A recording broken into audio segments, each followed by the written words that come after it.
of Ansel Adams, I can say that one of his most distinguished characteristics is that he loves nature very, very much. He was from San Francisco, California, but his family actually from New England. And I remember his grandfather owns a lumber business, and later his father managed it. But Ansel condemned the industrial his grandfather worked in for cutting down a lot of redwood forest. So he developed his nature-loving characteristics since he was very little. Ansel, oh man, he was definitely an environmentalist. He was crazy, into the matter of nature and stuff. He invited me to his trip to Yosemite once in the cold winter. I grew up in the city of New York, and I thought New York was cold enough, but Yosemite was insane. I went there in my down jackets. On the process of hiking up, it was pretty tiring and I was soaked with sweat. But as we goes up and up, the wind became as crazy, and my sweat turned into ice. I can't believe how I survived it. It was impossible to me, but to Ansel, it's just like his daily routine, He was so relaxed and he's just playing with his camera and his tripods. I can't believe how he did it, but he just taking pictures at all the times in different places.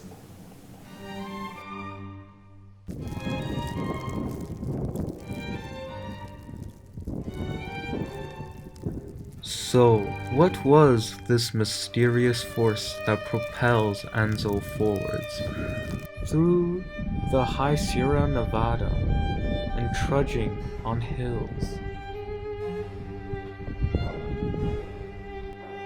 What is his ambition?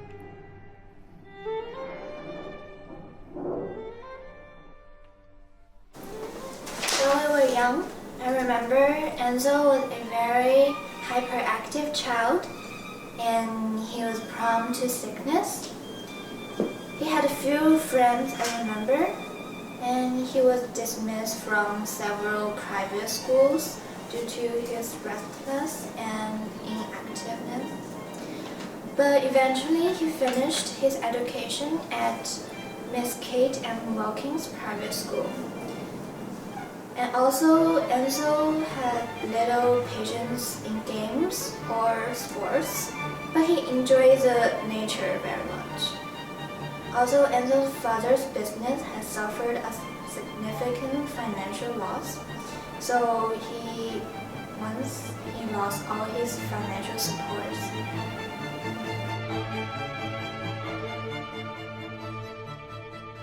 Ansel enjoyed the beauty of nature since a very young age. He first visited the Yosemite National Park in 1916 with his family. And during this trip, he developed his photography skills and techniques in a high elevation and harsh weather conditions. So after this trip, it actually gives him a lot of inspiration on photography. And Ansel enjoyed reading photography magazines and went to camera club meetings and also going to art and photography exhibitions. And yeah, Ansel is someone who really loves nature.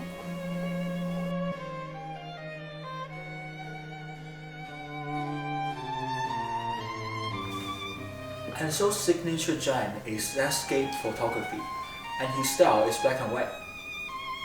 When I worked with him, he had also worked extensively with color images.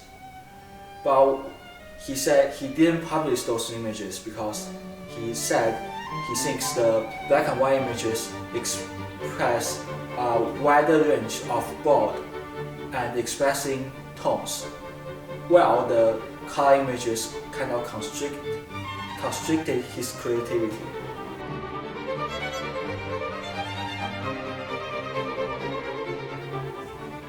In order to reach a higher quality image, he visualizes each photo before taking it. He likes to use small apertures and long exposure in natural light for sharp details with wide range focus. F64 is a group organized by Ansel and Adam. In photography, F64 always refers to a small aperture that creates a large depth of field. The modernist group favored in contact printing, which are exposed images in natural forms and use of entire tonal range of photographs.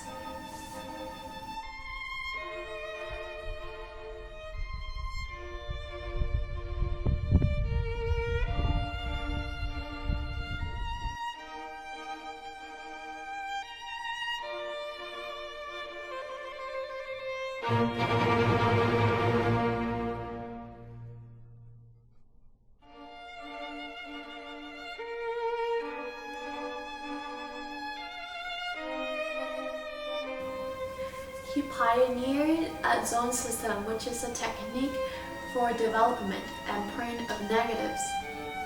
The system provides photographers a systematic method of precisely defining the relationship between the way they visualize the results and the final subjects.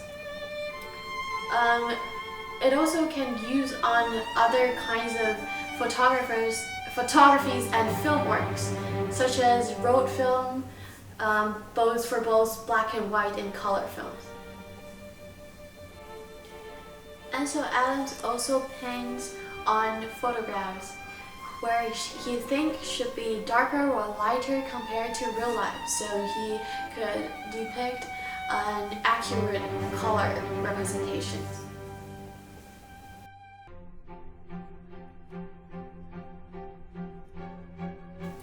Ansel Adams was so in tune in his equipment. He can quickly calculate auto exposure settings without any mechanical or digital assistance. In his photography work, Moonrise and Hernandez, he pulled over the car when he driving along the street and he took the photo within a few seconds when the sun sets. Ansel's work is following the trend of the Great American West. I think the trend was started in the 1800s by Romantic artists who painted the Great Cayenne and Yosemite.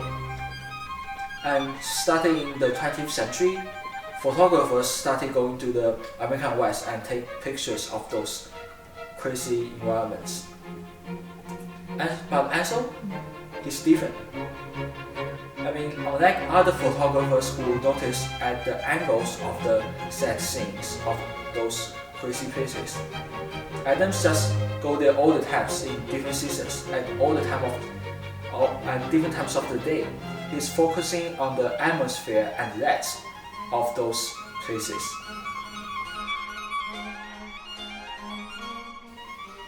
Early on in Ansel's childhood, he visited Yosemite National Park in 1916 with his family. And during that process and during that trip, that's where he got his interest in nature, and that's when the seed of environmentalist sort of got planted in his mind. And soon he also visited the High Sierra with a retired geologist to study the nature and the natural formations of the geography over there. And that's where his environmentalist attitudes and naturalist attitudes developed really fast, and that's where it grew. Because he joined the High Sierra Club when he was 17 years old, and he was actually one of the first to climb the High Sierra. And from that point forward, he developed his own philosophy of nature. He said that he loves nature and everything in it, and he believes that everyone should be inspired by nature because nature is all around us, and that we should be thankful and grateful that we're surrounded by nature. And he wanted his work to reflect that. That's why he took a lot of pictures of nature and mountains, vast mountains, big trees and mountain ranges, and also other geological features. Through these, he wanted to inspire people and to teach people about nature.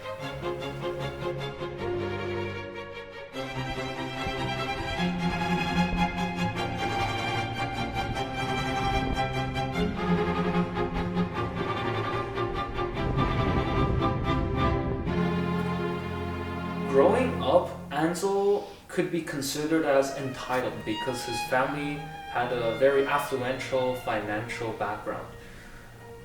Also, he could be considered fed with a silver spoon. However, his mother did not really support his photography interest because his mother did not really like him in that way, and his mother did not really like nature. That's why when his mother passed away, he had an argument with a caretaker. When he walked in to buy a coffin, he asked for the cheapest one there, and when the caretaker said it was $260, he said it was too expensive. So with that in mind, and with this documentary in mind, I want to ask you guys, the audience, do you think he is entitled? Do you think entitlement leads to success? How do you define success? And do you think he is successful in his own way? One last thing to mention is, do you think that he made an influence around him, or how he influenced his surroundings?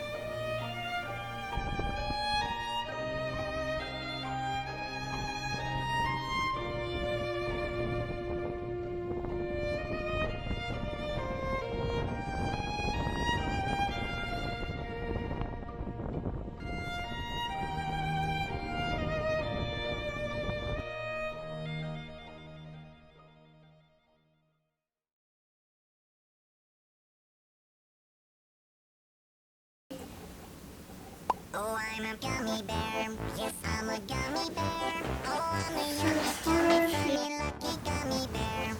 I'm a jelly bear. Yes, I'm a gummy bear. Oh, I'm a moving, grooving, jamming, singing gummy bear. Oh, yeah, gummy bear. Come on. 2 minutes. 2 seconds. Bear. Oh, I'm a gummy bear. Yes, I'm a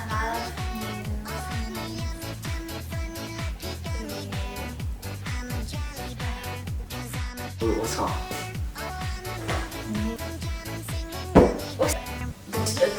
对，不行，老忘掉了。